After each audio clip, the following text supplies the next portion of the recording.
নমস্কার, আমি সঞ্জয় রয়েছি আপনাদের সঙ্গে। আপনারা দেখছেন S2S মিডিয়া। পুরীতে সবাই রথে মেতেছে এবং তার সঙ্গে গোটা পশ্চিমবঙ্গের মানুষ। দীঘাতেও নতুন করে মন্দির স্থাপনের পরে এখানেও যেমন বড় করে উৎসব হচ্ছে। পশ্চিমবঙ্গের সর্বত্রই কিন্তু আমরা দেখতে পাচ্ছি, একদিকে মাহেশ, অন্যদিকে ইস্কন এবং বীরভূমের সর্বত্র, এবং সিউড়িতেও রথযাত্রা একের পর এক বেরিয়েছে। এতদিন পর্যন্ত ভারতবর্ষের পুরীতেই এই রথযাত্রা উপলক্ষে একটা বিরাট ভিড় বা মহা মিলন ক্ষেত্র হিসেবে পরিণত হয়েছে, আমরা সবাই জানি। এবং এটা মূলত দেবতা জগন্নাথ অর্থাৎ বিষ্ণুর একটা রূপ, তারই ওপরে বেশ করে এই রথযাত্রা হয়ে থাকে। আজকে আমাদের স্টুডিওতে এই মুহূর্তে আমাদের সঙ্গে আলোচনায় যোগ দেওয়ার জন্য রয়েছেন বিশিষ্ট সনাতনী মানুষ ভোলানাথ মণ্ডল মহাশয়। আপনাকে নমস্কার আমাদের স্টুডিওতে আসার জন্য। নমস্কার। নমস্কার। জয় জগন্নাথ। জয় জগন্নাথ। তো পুরীর রথ নিয়ে কিন্তু মানুষের বিরাট আগ্রহ, এবং এই রথ ভারতবর্ষ নয় গোটা বিশ্বব্যাপীর এর ব্যাপারতা রয়েছে। তো এই পুরীর রথ কখন শুরু হলো, কে শুরু করলেন, এই সংক্রান্ত ব্যাপারে যদি একটু আপনি আমাদেরকে দিক নির্দেশ করেন। সূর্যবংশের রাজা প্রদ্যুম্ন তিনি এই দেবতাকে নিয়ে আসেন। তার কাছে একজন বৈষ্ণব আসেন বিদ্যাপতি নামে। বৈষ্ণব নিজে কিন্তু আসেন নাই, ওনাকে ভগবানের নির্দেশে এখানে আসতে হয়েছে, যেহেতু প্রদ্যুম্ন রাজা ঠিক করতে পারছিলেন না কে এখানকার দেবতা হলেন।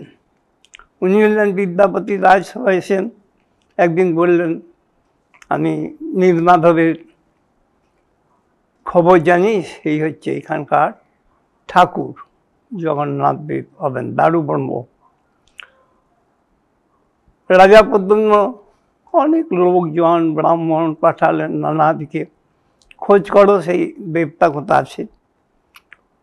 সবাই কিন্তু ব্যর্থ হয়ে ঘুরে এলেন রাজার কাছে, কিন্তু বিদ্যাপতি ঘুরলেন না। উনি যেতে একটা সবর রাজ্যে উপস্থিত হলেন। সেখানে বিশ্ব বসু নামে একজন, সে রাজত্ব করছে, অন্তর্জ শ্রেণী, সেখানে রাজত্ব করছে। সেখানে উনি থেকে গেলেন। থেকে গিয়ে ওর মেয়েকে বিয়ে করলেন। বিয়ে করতে চান নাই, কিন্তু উনি অনুরোধে বিয়ে করলেন বিদ্যাপতিকে। বিয়ে করার পর তারপরে থেকে গেলেন। উনি দেখতে পেলেন ওই যে ওনার স্ত্রী যাকে পানি গ্রহণ করছেন, ওনার পিতা প্রতিদিন বেরিয়ে চলে যান, সন্ধ্যাকালে বেরিয়ে যান, আবার তারপরের দিন মধ্যাহ্নে ফেরেন। তখন তার গা থেকে কস্তুরীর গন্ধ, চন্দনের গন্ধ, কর্পূরের গন্ধ এগুলো পায়। অবাক হন, এ কিরম গন্ধ? হয়েছে আমার বাবা নীলমাধবের সেবা করতে যায়, সেই এইগুলো এসেছে। বেশ, আমিও তাকে দেখতে চাই। প্রচুর অনুরোধ করা হলো তাকে। অনুরোধ করার পর তোমাকে এই চোখে তো আমি দেখতে যাবো না, তাই কাপড়ে বেঁধে দিলেন চোখ দুটোকে। চোখ দুটো বেঁধে দিলে তখন এই মহিলা বিদ্যাপতির যে সে তো চালাক হবে বিশ্বাসী, তখন বললেন সে এখন কাছে শোষ দিলাম, এই শেষগুলো নিয়ে যাও, ফেলতে ফেলতে যাবে, তাহলে তিনি মন্দিরটা দেখতে পাবে দেবতাকে। তখন দেখলেন, চোখ খুলে দেওয়ার সঙ্গে সঙ্গে উনি নীলমাধবকে দেখলেন, খুব আনন্দিত হলেন, স্তব করতে লাগলেন নানাভাবে। তারপরে ওই বিশ্ব বসু একদিন কার্যক্ষেত্রে যখন গেলেন, তখন উনি দেখলেন একটা ভূষণ্ডী কাক বহু যুগ থেকে একটা কুণ্ডে ঝাঁপ দিলেন। ঝাঁপ দেওয়ার সঙ্গে সঙ্গে তিনি দিব্যদেহ লাভ করলেন। আপনারা যা পুরী গিয়েছেন দেখবেন ভূষণ্ডী কাক বলে একটা গল্প আছে। ভূষণ্ডী কাক তখন উনি দেখলেন এই যে দিব্য দেহ লাভ করলে আমি তা স্বর্গে যেতে পারি। স্বর্গটা বড় জায়গা নয়, বৈকুণ্ঠতে গোলক বৃন্দাবনই হচ্ছে আমাদের সেখানে গেলে আর ফিরে আসতে না, সেখানে সব চিন্ময় বস্তু। সেখানে গেলে আর বুড়োই তাই না, চিরবসন্ত। সেখানে গমন মাত্রে যেগুলো জল টল খেলেই বা কল্প বৃক্ষ আছে, অজস্র সুরভি কামধেনু আছে, তারা সেকে দুধ দিচ্ছে, বাছুর নয় কিন্তু দুধ দিচ্ছে। সেইখানে গেলে আর আমাদের যদ্গত্তা, গীতাতে বলছি যদ্গত্তা নিবর্তন্তে তদ্ধামং পরমং মম, যেখানে গেলে আর আমাদের ফিরে আসতে হবে, মানে যে স্বর্গে যে আবার ফিরে আসতে হবে, স্বর্গে গেলে আবার পুণ্যটা ক্ষয় আবার ফিরে আসতে হবে। কিন্তু আমরা 84 লক্ষ জন এসেছি, তাদের দুর্লভধ না। আর এই পুরীতে যদি কেউ যায় তাহলে হবে কি, আর সে সঙ্গে সঙ্গে মুক্ত হয়ে যাবে, যেমনই হোক অন্তর্য শ্রেণী। এখানে যারা রান্না করছে তারা কৈবর্ত জাতিতে, কেওট, এবং বংশ পরম্পরায় যে যা খুঁজছে, কেউ হাঁড়ি দিচ্ছে, কেউ ফুল দিচ্ছে, গুচ্ছিকার আছে, সুপকার আছে, এইসব সব যুগ যুগান্তদের এরম হতে। তারপরে আপনারা জানো ওখানে উনি বললেন ওই কাঠটাকে আমি নিয়ে যাবো, ওইখানে নিয়ে গিয়ে পুরীতে আমি করব, দেউলে রেখে 3টে ভাগ করে 3টে মূর্তি করব। ওই মূর্তি ভাসতে ভাসতে কাঠটা এলো, এদের লাগলো, দিয়ে রাজা পদ্মনাভ প্রচুর হাতি ঘোড়া সামন্ত এইসব নিজের কাঠটাকে তুলতে পারলেন না। তখন নির্দেশ হলো একটা রথ নিয়ে এসো সোনার, এই সোনার রথে আমি যাব। তখন পদ্মনাভ রাজা একদিকে ধরলেন, আর বিদ্যাপতি সব লোক ধরে সহজেই চলে এলো কাঠটা। এই কাঠটাতে এসে বলল সুভদ্রা, বলদেব আর জগন্নাথের মূর্তি করো। বিশ্বে বড় বড় কারিগররা এলো, কারিগররা কেউ ঠিক করতো না, যারা অস্ত্র নিয়ে আসে তাদের অস্ত্রগুলো সব ফেটে চুরমার হয়ে যায়। তখন ভগবান নিজের ব্রহ্মা রূপ ধরে এসে একটা বৃদ্ধ কারিগর হিসেবে এলেন। তিনি উপস্থিত হলেন, কিভাবে সেই মূর্তি তৈরি। তখন কাজ সবাই যখন ফেলিওর তখন নিজেই এলেন। রাজা বলছে না কাজ করুন, শর্ত করে নিতে। ওকে কি না, আমি 21 দিন ধরেই মূর্তি 3টে গড়ব, কিন্তু তার আগে যেন দরজা না খোলা হয়। আচ্ছা, মানে একদম বন্ধ দরজা, বন্ধ দরজা। কিন্তু রাজা দেখছেন শব্দ টব্দ কিছু হচ্ছে না, তাহলে উনি থাকতে পারলেন, নিয়ম মানা করছেন। তখন শুনলেন না, দরজা খুললেন আর দেখছেন অসমাপ্ত অবস্থায় আছে।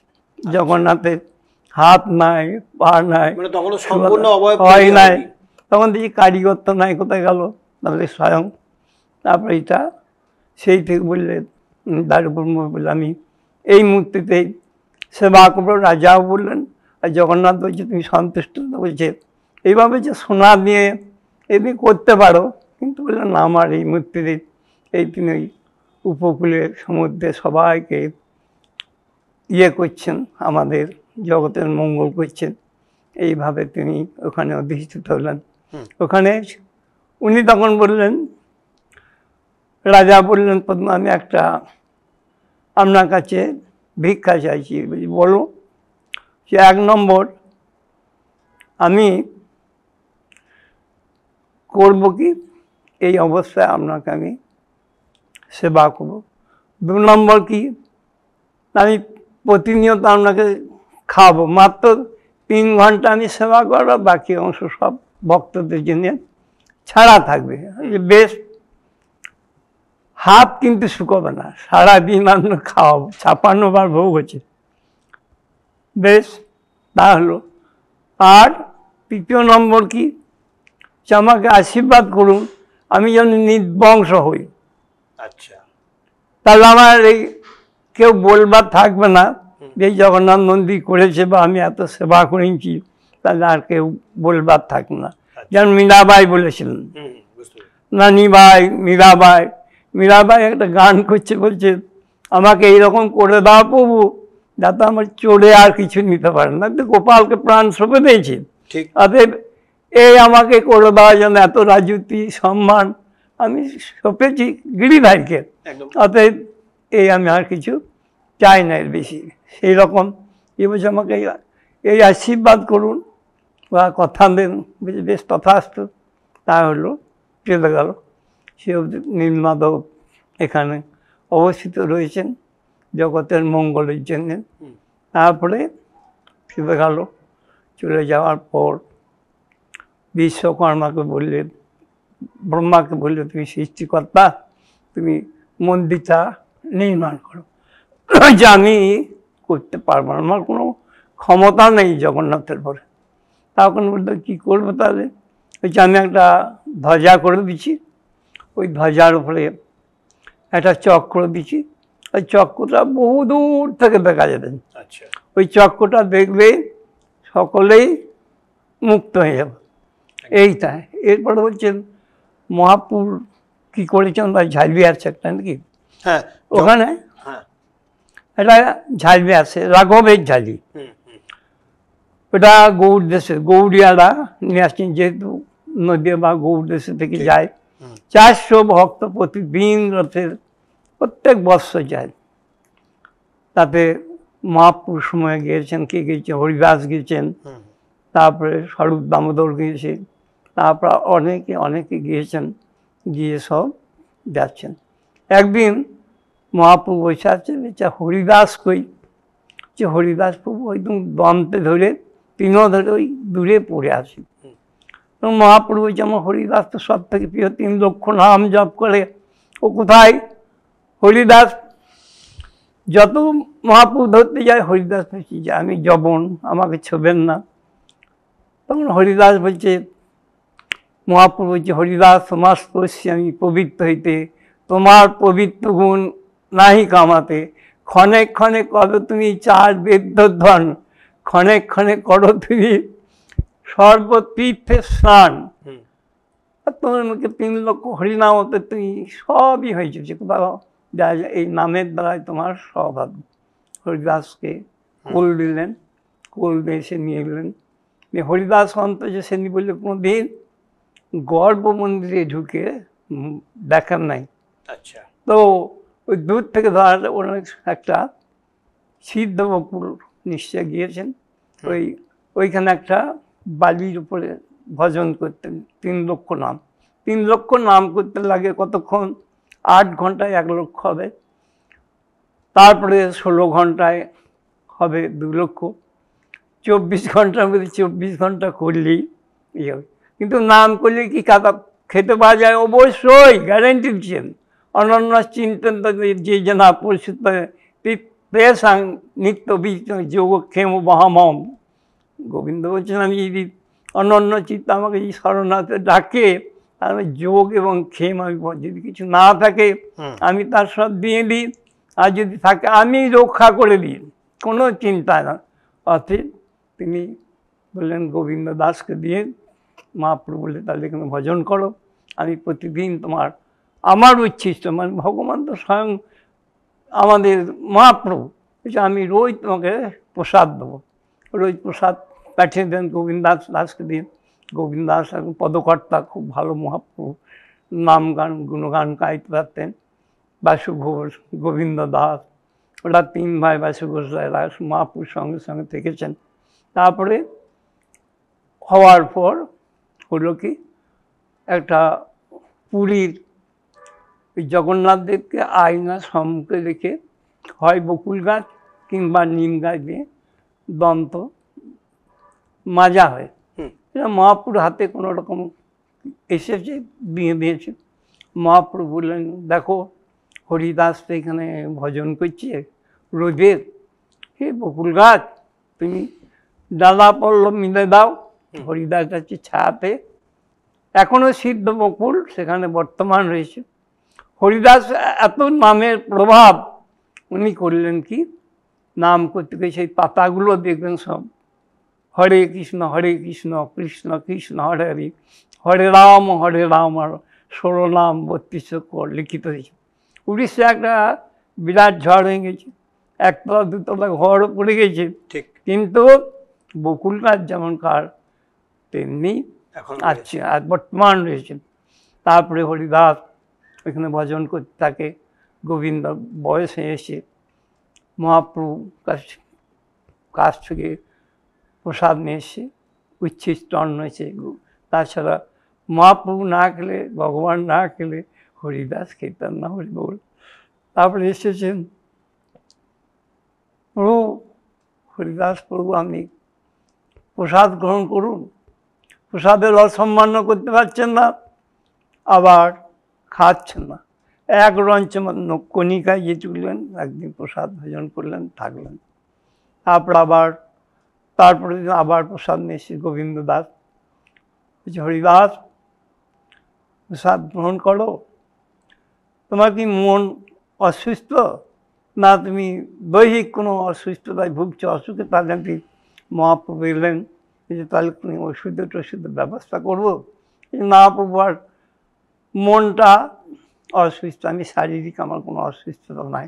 যে নাম করে তার কাছে থেকে কোনো অসুখী পৌঁছাবেই না।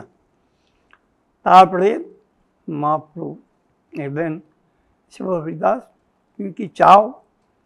আমি চাই প্রভু, আমার আগে আপনি লীলা সংবরণ করবেন না, আমার আগে আপনার নিতে হবে। এই বিরল যন্ত্রণা তো আমি সহ্য করতে পারবো না, তার আগে যে আমার শরীর পতন হয়ে যায়। যে বেশ, তাহলে কি সত্যি তাহলে নাম হয়েছে? না দেখছো না, তুমি বিদ্ধ হয়েছ, সিদ্ধি লাভ করেছ, আর অধিক নামের কি দরকার? কিছু না, 3 লক্ষ নাম হয়েছে না। বেশ, তাহলে কি চাও? কিছু আমি এক কাজ করুন, আপনার ওই নয়ন ভিঙ্গ, আমার নয়ন ভিঙ্গ দুটো দেবো, আর ওই পাদার দুটো রাঙা চরণ দুটো আমার বুককে ধারণ করবো। শ্রীকৃষ্ণ চৈতন্য বলতে বলতে আমি যেন চলে যাই ধরাধামতে, এইটা আমাকে করুন। বেশ, তোমার ইচ্ছা। তাহলে আমি আগে চলে যাব। তুমি কী করে জানলে মহাপ্রভু? যে ওই ভজনের প্রভাব আমি জেনেই পড়বো, আপনি চলে যাবেন। বেশ, তাহলে তোমার যদি ভক্ত ইচ্ছা পূর্ণ করতে হবে, ভগবানের ইচ্ছা, তাহলে তুমি আগে চলো, আমি কিন্তু তোমার পিছনেই যাচ্ছি, আমিও থাকবো না। যাক, ভগবান পিছনে পিছনে আসছেন। তারপরে ঘোর কর্তাও নিয়ে মহাপ্রভু চলে এলেন। প্রথমে হরিদাসকে প্রণাম করলেন। বৈষ্ণবের সর্বত্রই সম্মান, বেদ, পুরাণ, উপনিষদ, বৈষ্ণব যে জাতি হোক, বৈষ্ণব গৃহ হোক, বৈষ্ণবের জন্ম নহে কর্মবন্ধন, বিষ্ণুর ইচ্ছায় তাদের ভবে গমনাগমন, বিষ্ণু অনুচর তারা বিষ্ণু সেবক, তাদের জন্মকর্ম সকলেই পাবক। এগুলো তাদের সব চুকে এসেছে। সব কিছু শেষ করে এখানে এসেছেন। মহান্ত স্বভাবে তারিতে পামর, নিজ কার্য নাই তবু তারা যান পরের ঘরে। বৈষ্ণবদের নিজের কাজ তো না, কিন্তু আমাদের মঙ্গলের জন্য তারা গিয়ে আসেন। কতক্ষণ থাকেন? একটা গোধন কাজ পর্যন্ত, একটা গায়ে দইতে যতক্ষণ টাইম লাগে ততক্ষণ থামে। তারপরে বলা আছে পদ্মপুরাণে, যত শ্বাস বিপ্র, বৈষ্ণব যেখানে যেখানে অবস্থান করবে 1 মুহূর্ত বা আধ মুহূর্ত, সেইখানে নিশ্চয় তপভূমি বা তীর্থক্ষেত্র বলে জেনে নেবে। এ হচ্ছে বৈষ্ণব। আচ্ছা, আপনার সঙ্গে আলোচনা চলছে, আপনার কাছে একটি প্রশ্ন, সেটা হচ্ছে শ্রীক্ষেত্র বাঙালির কাছে এত প্রিয় কেন? অর্থাৎ শ্রীক্ষেত্র বাঙালির কাছে খুব প্রিয়। আর দ্বিতীয় প্রশ্ন হচ্ছে যে পৃথিবীর গৌড়ীয় যে বৈষ্ণব সমাজে প্রতি যে রথের প্রতি পুরী যায়, গৌড়ীয় যে সমাজ রয়েছে তারা পুরী যায়, কেন যায়? এই দুটি মহাপ্রভু টানে গিয়েছেন। সাক্ষাৎ জগন্নাথ যা, মহাপ্রভু তাই, আর কৃষ্ণও তাই। একটা গান রয়েছে বাসু ঘোষে, জয় জয় জগন্নাথ সচিদানন্দন, ত্রিভুবন করে যাড়ো চরণ বন্দন, নীলাচলে শঙ্খ চক্র গদা পদ্মধর, নদিয়া নগরে দম্ভ কমণ্ডলু কর, কেহ বলে পুরবেতে রাবণ বধিলা, গোলকে বই ভবলীলা প্রকাশ করিলা, শিরাধার ভাবে গোড়ায় অবতার, হরে কৃষ্ণ নাম গোড়া করিলা প্রচার, বাসুদেব ঘোষ কহে করি জোড় হাত, যেই গৌর সেই কৃষ্ণ সেই জগন্নাথ, জয় জয় জগন্নাথ। সচিদানন্দন। মহাপ্রভু বৃন্দাবনে যেতে চাইছেন, কিন্তু মায়ের নির্দেশ বললো না, অত দূরে থেকো না, এখানে কাছে থাকলে সব যাতায়াত করুন, সবারই খবর পাবো। এই জন্য মহাপ্রভু এখানে থেকে গেলেন। এখানে উল্লেখযোগ্য আর একটা হচ্ছে মহাপ্রভু অবদান, সার্বভৌম আচার্যকে উনি উদ্ধার করেছেন। উনি কি ছিলেন? মায়াবাদী সন্ন্যাসী, প্রতাপরুদ্ধ রাজার সভা পণ্ডিত এবং গুরুদেব। মহাপ্রভু এসেছেন 24 বছরের সন্ন্যাসী, আজানুলম্বিত বাহু, কখনো ভাবে কাঁদছেন, কখনো গড়াগড়ি দিচ্ছেন, কখনো কর্মর করছেন, কখনো আঠাত হয়ে যাচ্ছেন, কখনো কুর্মাকৃতি হয়ে যাচ্ছেন। এই দিকে খবর এলো সার্বভৌমাচার্যের কাছে একজন সন্ন্যাসী সে নবীন, সে কাঁদছে, হাসছে, ভাবকালি দেখাইছে। তখন বলছে বেদ পড়েন, আমার কাছে নিয়ে এসো। সার্বভৌমাচার্য শূন্য জ্ঞানী পণ্ডিত, কিন্তু উনি বললেন আমি বেদ অধ্যয়ন করছি, তুমি শোনো, 7 দিন লাগবে। 7 দিন শুনলেন মহাপ্রভু। বলছি তুমি উত্তর দিচ্ছ না, কি শুনছো? যেমন আমাকে শুনতে বলছে আমি শুনছি, কিন্তু স্বয়ং ভগবান সব জানা আছে, ওকে আর কি জানাবে। একদম। তো উনি শুনছেন, শুনতে শুনতে বললে কি শুনছি বলো? যেখানে যেখানে ব্যাকরণ, ছন্দ, অলঙ্কার সব দোষগুলো দিন, এত শ্রুতিধর ভগবান। তখন অবাক হলেন। যখন মাঝ রাত হয়েছে, তখন মা সরস্বতীর কাছে কাঁদছে, সার্বভৌমাচার্য মা, একজন নবীন সন্ন্যাসী 24 বছর আগে আমি হেরে গেলাম, এত বড় পণ্ডিত করেছিস কি বাবা? ওই জগতের বর্তা, যে পালন কর্তা, সবাই পালছে। আর লক্ষ্মী যার বক্ষস্থলে রয়েছে, লক্ষ্মী যার হাজার হাজার লোককে পদসেবা করে, যার জন্য ব্যস্ত হয়েছে, তার সঙ্গে তো তর্ক করতে গেছি। বেশ কি দেখছিস তাহলে বলবে, দেখতে পারি। সরস্বতী বরপুত্র।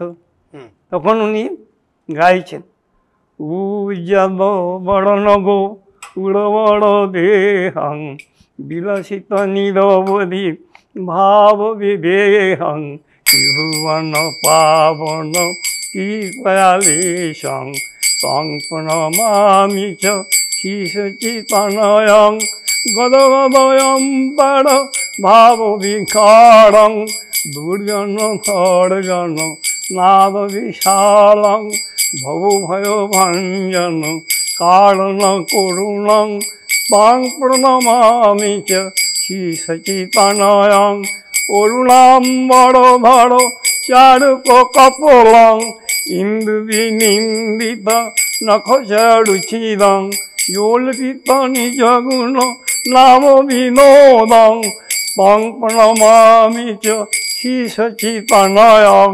8টি শ্লোক আছে, সুন্দর। কেমন? ভীত কোটি জোর কমণ্ডল দম্বং, দিব্যকলে বড় মুণ্ডিত মুণ্ডং, দুর্জন কলমস খণ্ডন দম্বং, পং প্রণমামি চ শিশুচিতনয়ং। এবার প্রণাম করছে। তারপরে শেষ কাল কি দেখছে? কলে বড় কৈশোর নর্তক বেশং, তং প্রণমামি চ শিশুচিতনয়ং। এ দেখছি কি 12-14 বছর একজন বালক, 24 বছরের যুবক, কিন্তু হয়েছে 12 বছরের যুবক। কলেবরটা কেমন? 12 বছরে কি করছে? নাচছে। এইটা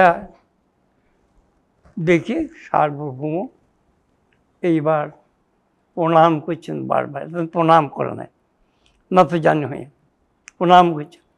এবার মহাপ্রভু যে স্বয়ং ভগবান, এটা প্রমাণ করতে হবে আমাকে বা কাউকে। তখন বলছে সার্বভৌমাচার্যের ভগ্নিপতি ছিলেন, তিনি বলছেন দেখো এই স্বয়ং ভগবান, আরে মানছে না, এই স্বয়ং ভগবান কী করে মানব? দিয়ে মহাপ্রভুকে নিয়ে গেলেন, নিয়ে গিয়ে শুয়ে দিলেন। হরিনাম না শুনলে জ্বর ছাড়বে না। নাকে তুলো দিয়ে সার্বভৌম দেখছে শ্বাস বেরিয়েছে না, হরিনাম শুনেছেন। তখন গোপীনাথ আচার্য হচ্ছে সার্বভৌমের ভগ্নিপতি।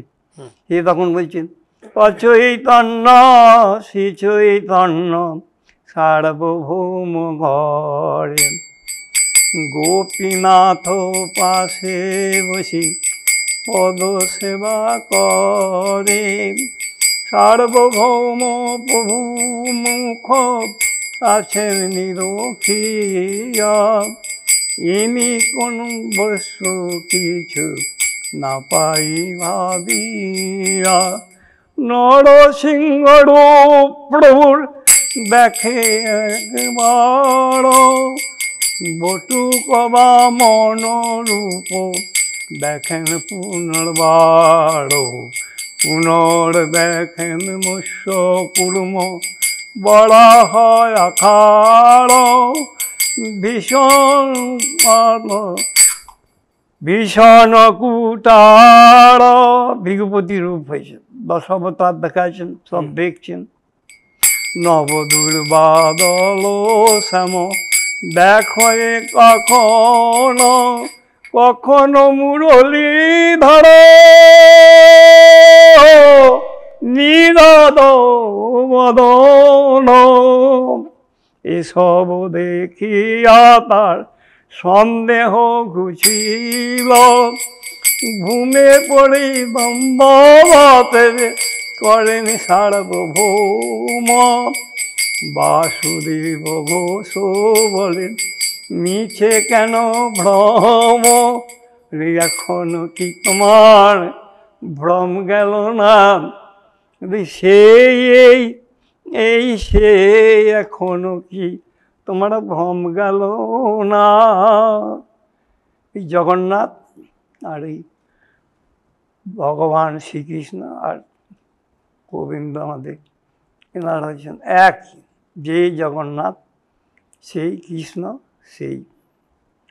অতএব এইটা বলুন, আর পরে কি জানতে? আচ্ছা, উড়িষ্যাবাসীরা গৌড়ীয় বৈষ্ণবদেরকে কিভাবে দেখতো? ভালো, অনেকই, যেমন প্রতাপরুদ্র মানে রাজা এখনো আমরা যারা যাই, যারা আমরা বৈষ্ণবীয়, তাদেরকে কিভাবে দেখে, আগে কিভাবে দেখেছে? খুব অন্যায়। যেমন আমার এক মাস্টার শিখলেন, মূর্খ ইতর নামই কইছি, কিন্তু বলতেন এই পাণ্ডারা পুরী মহাপ্রভুকে গুম করে দিয়েছে। না, হায় হায় কি করিলাম আমি, টোটা গোপীনাথে হারাইলাম। ভগবানকে কেউ মারতে পারে? একদমই তাই। আপনার বিনাশ আছে, আপনার কি করে মারবে? অক্ষয় অমর দেহটা পাল্টাবে। এই জড় দেহটার কোনো দাম নাই যদি ভগবানকে আমরা না বুঝি। জগতে এসেছিলাম কৃষ্ণ ভজিবা, তাহলে আমার আজ জগতে আইনু, মিছা মায়ায় বদ্ধ বৃক্ষ সম হইনু। গাছ হয়ে গেলাম, কার আমরা সেবা করছি? আমরা মায়ার দাস হয়েছি। আমার ছেলে খাবে, মেয়ে খাবে, বউ খাবে, এ খাবে, ও খাবে, তুমি খাওয়ানোর মালিক? খাওয়ানোর মালিক বিশ্ব ব্রহ্মাণ্ডের মালিক উনি। শ্রীকৃষ্ণার দেবী হবে, কতক্ষণ টাইম দেবেন? চলুন চলুন। শ্রীকৃষ্ণ কুরুক্ষেত্রে যুদ্ধ 18 দিন যুদ্ধ করার পর অর্জুন বলছে বন্ধু এক কাজ করো, তুমি আমার সঙ্গে রথটা চালায় দে, আমি এই তোমার সেবার ভারটা সব দিই। বেশ বেশ ভালো কথা। নিয়ে ভার নিবে, সবাইকে খাবার টাবার দিলে তো সবাই দেখবে ঠিক, হ্যাঁ দিয়েছি। আচ্ছা, এই জলের ভিতরে এটা আছে না, কুণ্ড আছে, ওইখানে একটা পাথর তুলে আনো তো, এনে তুলে ভেঙে দিয়েছে, আর কিলবিল করে তখন দিয়েছে অনেকগুলো পোকা ভেঙে। এদের খাবার দিয়েছ? আমি দিই নাই, তাই হচ্ছে আমি সবারই সব টিকে করে দিলাম। উনি পারেন, আমরা পারি না। উনি সর্বত্র ক্ষীর মুখ, সর্বত্র মুখ পাদম, সর্বত্রায় মুখ, সর্বত্রায় চোখ, সর্বদাই তিনি দেখছেন। আমি চালাকি করলে ওর কাছে চালাকি করার কোনো উপায় নাই। মহাপ্রভুটা ভগবান হিসেবে দেখছেন। তার শান্তি দেশে অনেক করেছেন। সার্বভৌমাচার্য মহাপ্রভু শিষ্যত্ব গ্রহণ করেছেন। ওখানে যে ওখানে প্রকাশানন্দ সরস্বতী প্রভুপাদকে নিয়ে জব্দ করেছেন হাজার শিষ্য নিয়ে। মহাপ্রভু অপমান করার জন্য একজনকে বললে ডেকে আনো সবাই, দিয়ে মহাপ্রভুকে জায়গা কোথা দিলে, একটু যেখানে হাত পা ধরি সেখানে, উনি রঙ্গমঞ্চে বসে আছেন। মহাপ্রভু একটা বই ভরতে খাইলে দেখিয়েছি, আর তখন যে ধরেছে যে আসুন আসুন এখানে বসুন, তখন বসাইলে তখন যে আমি ভুল করেছি, তখন 1000 শিষ্যকে আবার সব বৈষ্ণবতে দীক্ষিত করে এই এনার মহাপুর অবদান, তাতে মহাপুর ওখানে ছিলেন, ওইখানে থেকেই সমস্ত আমাদের উদ্ধার করেন, প্রতিপালন। কলিতে কেবল নাম, চারি যুগে চারি ধর্ম জীবের কারণ, কলিযুগ ধর্ম হয় শুধু নাম সংকীর্তন, অতএব কলিযুগ নাম যজ্ঞ সার, অন্য কোনো কর্ম করে দেখতে হো নাহি আর পায়, শুনো মিশ্র কলিযাকে নাই জয় লব্ধ, যেই জন কৃষ্ণ ভজে তার মহাভাগ্য, অতএব গৃহে তুমি কৃষ্ণ ভজে গিয়া কুটিনাটি পরিহরে একান্ত হইয়া, সাধ্য সাধন তত্ত্ব যে কিছু সকল, হরিনাম সংকীর্তনেই তোমায় মিলিবে সকল। বলে হরে কৃষ্ণ কৃষ্ণ কৃষ্ণ হরে হরে, হরে রাম রাম রাম, শুধু এইটাই বলো, আর কিছু করতে হবে, তাহলে এটাই পাবেন। গৌর তথা চৈতন্য মহাপ্রভুকে দেখতে তারা কি করতেন ওখানে, মানে পুরীতে যখন যেতেন তারা কি করতেন?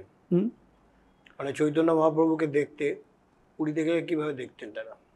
স্বয়ং ভগবান রূপে দেখতেন, খুব স্নেহের চোখে দেখতেন। গৌড়িয়ারা আমাদের যে এখান থেকে যেতেন, গৌরমণ্ডপ থেকে, এবার তো বললাম 400 ভক্ত যেতেন, এখান থেকে ওখান থেকে গিয়ে সেবা করতেন। রাঘবে ঝালি বললাম যে এমন ভিয়ান করে লাড়ুগুলো হতো 1 বছর ধরে খেতে পারতেন।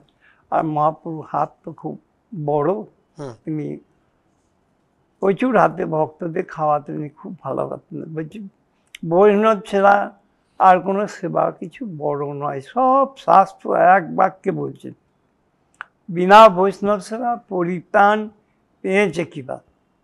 আর চৈতন্য ভাগবতে আমাদের বলছেন, কবিরাজ গোস্বামী লিখছেন চৈতন্য চরিতামৃত, আর চৈতন্য ভাগবত হচ্ছেন বৃন্দাবন দাস। বৃন্দাবন দাস না, হেন কৃপা করো প্রভু তোমার না পাশরি, যেখানে সেখানে কেন না জননী মামরি, যে বাড়িতে বৈষ্ণব মহোৎসব নাই, ইন্দ্রপুরী হইলেও তথা নাই যায়, গর্ববাস দুঃখ প্রভু এহ মোর ভালো, যদি তো স্মৃতি মোর রহে সর্ব ভালো। রথ দর্শন করলে কি আমাদের উপকার হয়? উপকার সাক্ষাৎ দেখছি, রথপরি বামনং বিস্তার পুনর্জন্ম বিদ্যতে, রথের পরে যদি কোনো ভাগ্যবান দর্শন করলে তার পুনর্জন্ম আর হবে না। যেমন বৈষ্ণবরা দেখেন, ভক্তি সিদ্ধান্ত সরস্বতী প্রভাত ভক্তি বিনোদের গুরু ছিলেন, 3টে ডিস্ট্রিক্টের ম্যাজিস্ট্রেট ছিলেন, একটা ডিস্ট্রিক্ট চালাতে পারে না, 3টে ডিস্ট্রিক্ট, উনি পুরী সভাপতি ছিলেন। তারপরে উনি পৈতে জন্মগ্রহণ করেছেন, পৈতে গলায়।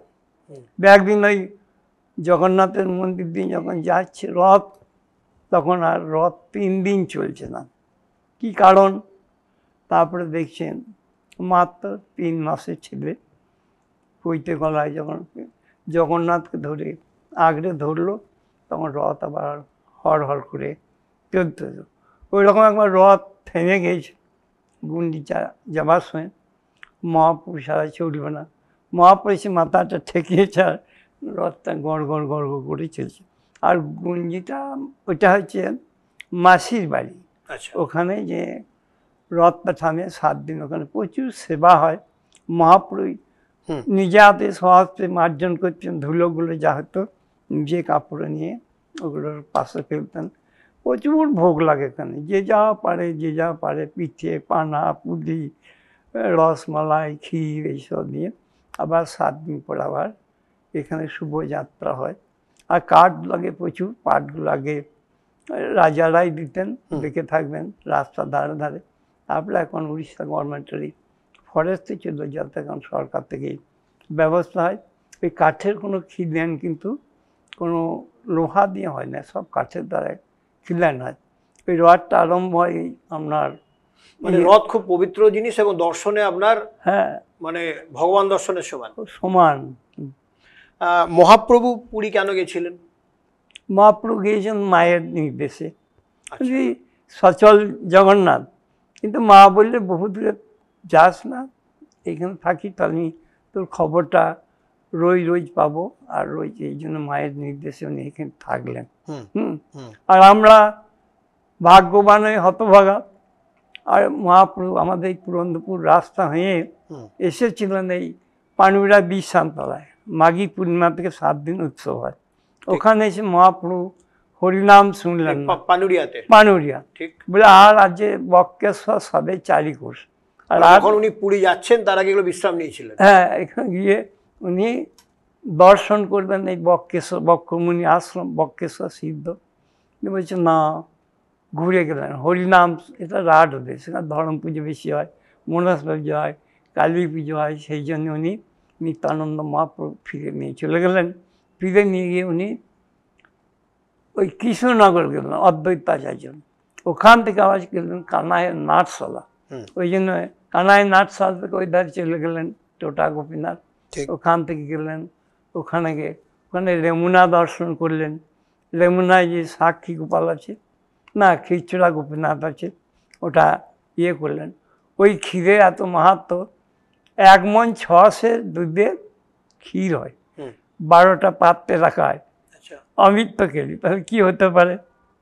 অমৃত একদম। 1 মণ 6 সে তখন শর্ট, তাহলে এই যদি ক্ষীর হয় 12টা পারস, তা হয়। একদিন গোপীনাথ ক্ষীর চুরি করেছে মাধবেন্দ্র পুরীর জন্য, নিষ্কিঞ্চন বৈষ্ণব কিছু চান না, তখন আরতি হয়েছে দেখছেন, পারস লেগেছে 12টা। তারপরে ভগবান গোপাল শুনে নিয়েছে, একটা পারস রেখে পূজারি বুঝতে পারলো না। মধ্যরাত্রি যখন হয়েছে বলছে পূজারি ওঠো ওঠো, মাধবেন্দ্র পুরী বলে দেখা একজন হাটে হরিনাম করছে, হরে কৃষ্ণ কৃষ্ণ কৃষ্ণ হরে হরে, একেই দেবে।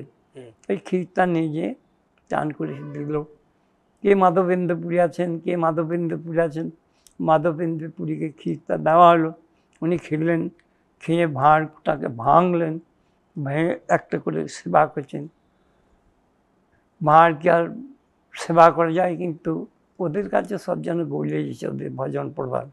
যেমন মহাপ্রভু পুরীতে হাতে করে রাম মন্দিরটা ছুঁয়েছেন, সেখানে গর্ত ভেঙেছে, এত ভগবানের এত তেজ। এখন বর্তমান হয়েছে, এটা সবাই দর্শন করলে সবাই। আজ একটা পাঠ শুনছিলাম হরিদাসের কথা, তো এই এত তার প্রভাব, এই জন্যেই এত ওনার বঙ্গবাসীতে। এই জগন্নাথ যে বারবার বলছি জয় জগন্নাথ, সেই কৃষ্ণ আর সেই জয় জগন্নাথ ধাম, জগন্নাথ ধাম উড়িষ্যা। ধাম কেন বলে? ধাম কাকে বলে? ধাম 4টে ধাম আছে। এটা স্নান করছেন উনিতে দক্ষিণ ভারতে, ওম ওম ওম ওম উচ্চারণ হচ্ছে, ওইটা একটা ধাম। এখানে স্নান করছেন ভগবান, ওখান থেকে সে পুরীতে এলেন, এখানে আহার করছেন 56 বার, এখানে আহার করছেন।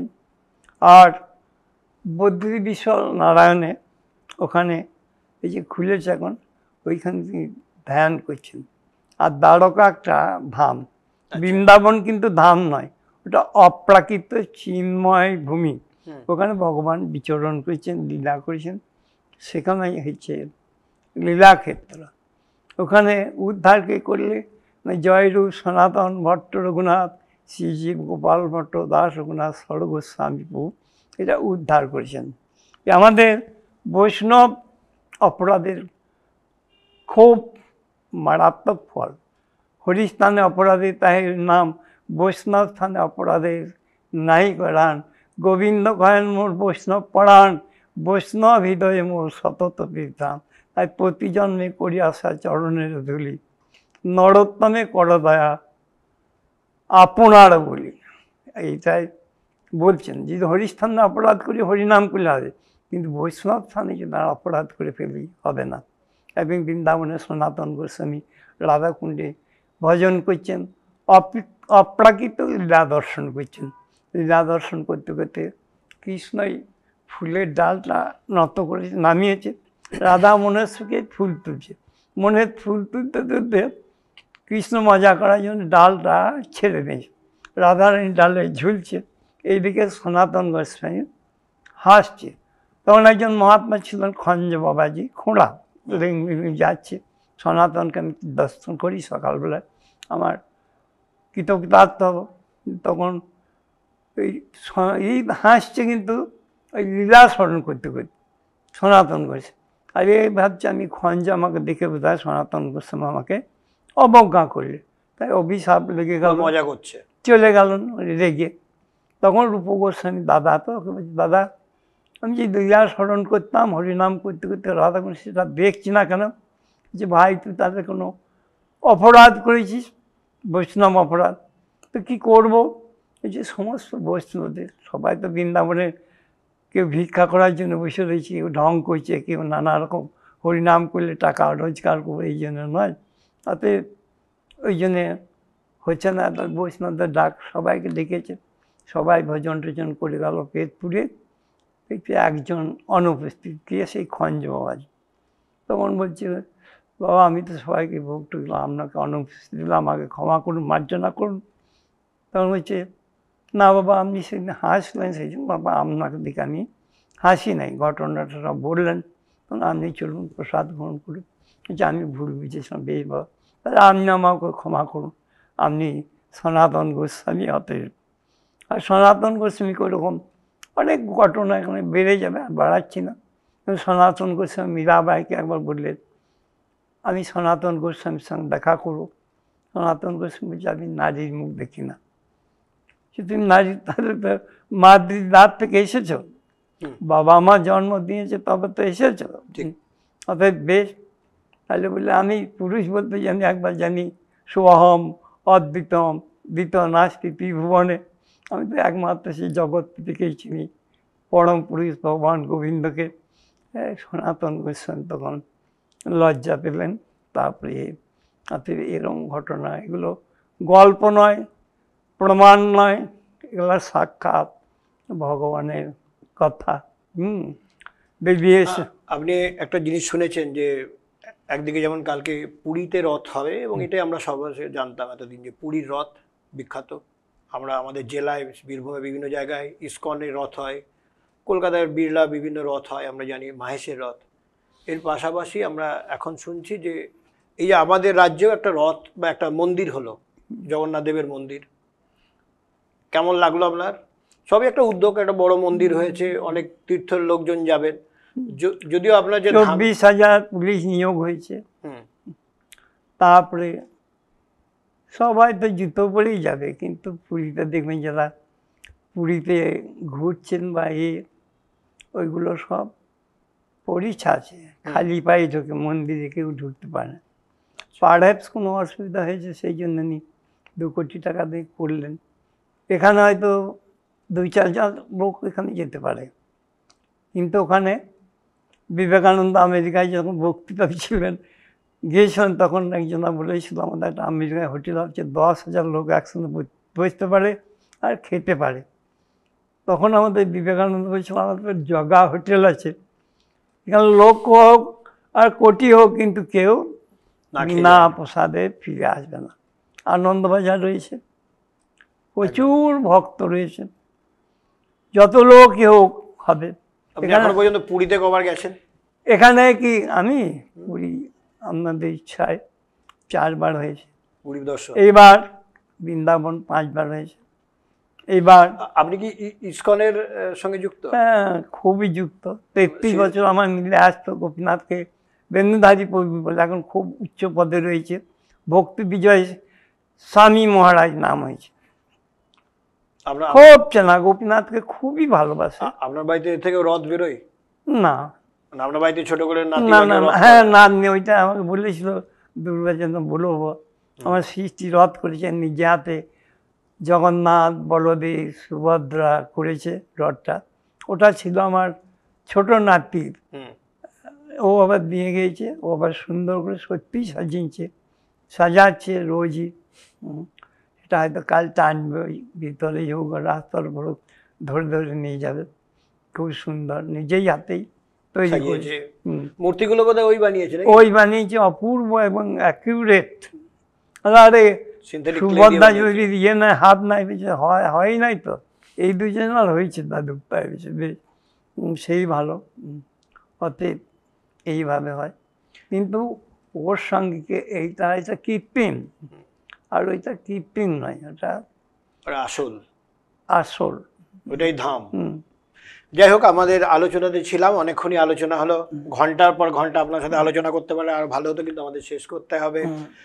শেষে রথ কালকে আমরা জানি সবাই, মানে রথ তো রয়েছে, রথ চলছে, তো সবাইকে এই মুহূর্তে আপনি কি বলবেন যে মানুষ সবাই তো বিভিন্ন ধর্মের মধ্যে সমন্বয় রথের বার্তা দেয়, আপনাদের যে গৌরীয় বিষয় সেখানেও কিন্তু অন্তর্জ শ্রেণী থেকে শুরু করে সবাইকে গুরুত্ব দেওয়া হয়েছে। এই যে সবরাই আসলে ওরাই পায় অধিকার আগে, সবর জাতি, সবর মানে অন্তর্জ শ্রেণী, ঠিক। আর রান্না করছে সেটা ওই কৈবর্তরা করছে, গুচিকার, সুপকার, রূপকার সাজাইছে। আবার দেবদাসীদের যে সাজাইছেন রায় রামানন্দ, শূদ্র, দাক্ষিণাত্যের রাজা, গোড়াবড়িতে মহাপুরুষ দেখা হলো কভুরে, ওখানে নাইলেন, ওখানে দেখার পর ওখান থেকে আলোচনা হলো, বলছি মহাপ্রভু কইছে আমি আর আমার ঘরে কিছুদিন থাকুন, হলো না, বলছি তাহলে তুমি যাও, রাজকার্য সব ছেড়ে দাও, সঙ্গে সঙ্গে এই রাজত্ব ছেড়ে এইসব, আমি পুরীতে আছি, পুরীতে এসো। তারপর জিজ্ঞাসা হচ্ছে ভজনের মধ্যে কোন শ্রেষ্ঠ প্রধান, যে শ্রেষ্ঠ ভজন প্রভু রাধা কৃষ্ণ যুগল নাম, যুগল মন্ত্র আমাদের দীক্ষিত। সম্পত্তির মধ্যে কোন সম্পত্তি গণী, রাধা কৃষ্ণের প্রেম যার সেই বড় ধনী, অদ্য খাদ্য নাই যার দারিদ্রের অন্ত, কৃষ্ণ ভক্তি রইলে সেই সে ধনবন্ত। যার কাছে ভগবান আছে তার তো সব আছে, একদম। আর কি চাই তার, ভগবান পাওয়া মানে তো সব, হ্যাঁ, না চাইতে সব দিবে। যেটা গীতাতে পেয়েছি, জং লব্ধা চাপরং লাভং নান্নতে না ততোধিকং, দুঃখে না আমি বিচলিত হব না। উনি আছেন তো, তুলসীদাস আছেন, তুলসীদাস বলবে চাক্কি চলে सबको देखे किल को ना देखे कोई, যে কিল পকার রহে সবসে সাবুদ রহে সই। চাকি চলে মায়েরা কলাই ভাঙে, মাঝে একটা গুঁজি থাকে, ঠিক, ওই গুঁজির যেটা গায়ে লেগেছে কলাইগুলো ভাঙছে না, এই যে কলাইটা বাইরে যাচ্ছে প্রাম করে ভেঙেছি। বলছে সেরকম আমরা যদি একটা গুরু ধরে থাকি, ভগবানকে ধরে থাকি, আমাদের কেউ হিলেইতেই পারবে না। আর যদি কেউ जो रहीम, कबीर जी बोलছে, जो रहीम उत्तम प्रकृति का करे कुछ संग, चंदन विष ব্যাপত नहीं जब लपत रहे भुजंग। যে মানুষ ভালো থাকতে কেউ খারাপ করতে পারবে না, ঠিক। চন্দন গাছের তলায় যদি একটা বিষাক্ত সর্প থাকে সে বিষই দেবে, আর মলয় চন্দ্র সে সেন্টই দেবে, দেবে না, একদম। তারপরে বলছে कबीराते झुबड़ी गल कटे उनका पास, जो करेगा वो भरेगा, तू क्यों हो उदास। यारे তোর পাশে আমি একটা কষাইখানা আছে, কষাইয়ের মালিক, সে তো রোজই কাটছে, কষাই করবো, গরু কাটুক শুরু কাটুক, না আমার কিছু দেখা নাই, তো উদাস হচ্ছিস কেন, যে করেগা ও ভরেগা, যে ওইরকম করবে সে সেরকম ফল, এই জন্ম যেমন কর্ম সেরকম ফল, হ্যাঁ, যেমন কর্ম এক্ষুনি এই জন্মেই হয়ে যাবে, হিসেব এখানেই হবে, হিসাবে এইখানেই দিয়ে যেতে হবে। শেষে আমাদের আলোচনা শেষ, এই মুহূর্তে আপনাকে একটু যদি একটু গান করাও যায়, জয় জয় রথ, রথের উপরে যদি একটা আপনি কোনো গান করতে পারেন ভালো লাগবে, দুটো সুর যদি শোনানো যায়।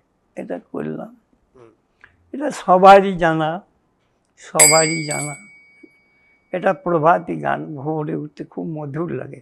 আচ্ছা, করুন একটু শুনি। ভগবান যখন গৌর সুন্দর চলে গেছেন নবদ্বীপ ছেড়ে, প্রথমে প্রণাম করলেন শচী মাতাকে, তারপরে প্রণাম করলেন যেখানে জন্মেছেন সেই নিমতলা, সেখানে প্রণাম করলেন, তারপরে সুরধ নৃত্য গেলেন, ওখানে গঙ্গা মাকে জলস্পর্শ করে আর তো আমি আসবো না সন্ধ্যা নিয়ে চলে যাব। তখন আমাদের বিষ্ণুপ্রিয়াকে ছেড়ে যেতে হতো, ওর কোনো মায়া নাই, সেজেছে বিষ্ণুপ্রিয়া। তখন ভগবান ডাকছেন নিজে, ভজ কি কৃষ্ণ জপ শ্রী কৃষ্ণ লসি কৃষ্ণেরি মারে, জপ শ্রী কৃষ্ণ ভজ শ্রী কৃষ্ণ লসি কৃষ্ণেরি মারে, যে জন শ্রীকৃষ্ণ ভজে সে হয় আমার প্রাণ রে, জপ শ্রীকৃষ্ণ ভজ শ্রীকৃষ্ণ লহ শ্রীকৃষ্ণের নাম রে। তখন বিষ্ণুপ্রিয়া গাইছেন, জপ গৌরাঙ্গ কহ গৌরাঙ্গ লহ গৌরাঙ্গের নাম রে, যে জন শ্রী গৌরাঙ্গ ভজে সে হয় আমার প্রাণ রে, জপ গৌরাঙ্গ ভজ গৌরাঙ্গ লহ শ্রী গৌরাঙ্গের নাম রে। এভাবে গাইছেন। গৌরাঙ্গ ভজিলে গৌরাঙ্গ জপিলে সব দুঃখের অবসান রে, গৌরাঙ্গ জপিলে গৌরাঙ্গ ভজিলে সব দুঃখের অবসান রে। আবার ভক্তি বিনোদ গাইছেন, উনি সুন্দর, যিনি গোটা বিশ্বে প্রচারিত হয়েছিলাম ভক্তি সিদ্ধান্ত সরস্বতী প্রভুপাদের পিতা। 8টা সন্তানটি কিন্তু উনি 7ম গোস্বামী হয়েছেন। এত তার অনেক প্রেমিক কী হয়েছেন, জীব জাগো জীব জাগো গোড়া চাঁদ বলে, কত নিদ্রা যাও জীব মায়া পিশাচির কোলে, ভজিব বলিয়া এলেন সংসার ভিতরে, ভুলিয়া রহিলে জীব অবিদ্যার ভরে, তোমার লইতে আমি হইল অবতার, আমি ভিন্ন বন্ধুকার বাছে তোমার, এনেছি ঔষধি মায়া নাশিবার লাগি, হরিনাম মহামন্ত্র লাও তুমি মাগি, ভকতি বিমল পরি তোমার চরণে, হরিনাম মহামন্ত্র লইল মাগিয়া, হরে কৃষ্ণ কৃষ্ণ কৃষ্ণ হরে হরে, হরে রাম রাম রাম হরে হরে। যাই হোক, আপনার সঙ্গে অনেকক্ষণ কাটালাম আজকের এই রথের পবিত্র দিনে, অনেকটা সময় কাটালাম, অনেক কিছু শিখলাম, অনেক কিছু আপনার যে অভিজ্ঞতা আমাদের শেয়ার করলেন, খুব ভালো লাগলো আমাদের, নিশ্চয়ই দর্শকদেরও ভালো লাগছে। আপনার সঙ্গে আরও অনেকটা সময় কাটাতে পারলে ভালো হতো, কিন্তু সময়েরও পাবন্দি আছে, আমাদের শেষ করতে হবে। সবাইকে আর একবার ধন্যবাদ, নমস্কার জানিয়ে আমাদের এখানে অনুষ্ঠান শেষ করছি। নমস্কার। জয়। আমি কৃতজ্ঞতার্থ হলাম, আমি যে অধমকে দেখেছেন এই জন্য আমরা স্টুডিও আসতে পেরেছি। কালো অনেকে দেখবে কি একদম দেখলাম তো বলতে পারবো না তাদের চোখে কেমন ঠিকেছে, কিন্তু যার মহাপ্রভু যার জয়ছে ভাব সো উত্তম, যার যেভাবেই ডাকুক কালী শীতলয়ে, কিন্তু ভগবান নিজে স্বীকার করেছেন যে যথা মাম প্রপদ্যন্তে তাং সতৈব ভজামহম মম বর্তানুবন্তন্তে মনুষ্য পার্থ সর্বসম। যে যেভাবেই ডাকুক শীতলাকে সব কিন্তু আমার কাছে ফুলে আসছে, হোম হয়েছে, যজ্ঞ হয়েছে, সব ব্যাক করছে। যদ দোষ বৈকুণ্ঠ শ্রীকৃষ্ণ চরণে সমর্পণ বস্তু। হোম করলাম, যজ্ঞ করলাম, যত বড়ই পাঠক হোক, যত বড়ই সে পণ্ডিত হোক, বলছি আমি সব ক্রিয়াহীনং মন্ত্রহীনং ভক্তিহীনং জনার্দনং মৎপূজিত তাদেবং পরিপূর্ণং তদস্তু মে। আপনি পরিপূর্ণ করলেন, আমার ভক্তি নাই, জ্ঞান নাই, এ নাই, আমার ঘি নাই, এ নাই, কিন্তু ভক্তি দিয়ে যদি ঢালতে পারি সেটাই। না, আপনাদের মতো এই সনাতনী মানুষ যারা আমাদের এই ধারাবাহিকতা ধরে রেখেছেন, আপনাদের কাছ থেকে এই যে জানতে পারছি অভিজ্ঞতা, এটা খুব বিরাট প্রাপ্তি আমাদের কাছে। আমাদের দর্শকরাও সমৃদ্ধ হলো আপনার এই সুন্দর আলোচনা, এত সুন্দর ব্যাখ্যা, পুরীর জগন্নাথ দেবের মূর্তি এবং তার রথের গুরুত্ব এবং আপনাদের বৈষ্ণব ধর্ম, সমস্ত বিষয় যে আপনি এত সরল সহজভাবে আপনাদের সামনে তুলে ধরলেন। অনেক ধন্যবাদ আপনাকে। ধন্যবাদ জানানোর ভাষা নেই, এখানেই শেষ করলাম। নমস্কার। নমস্কার।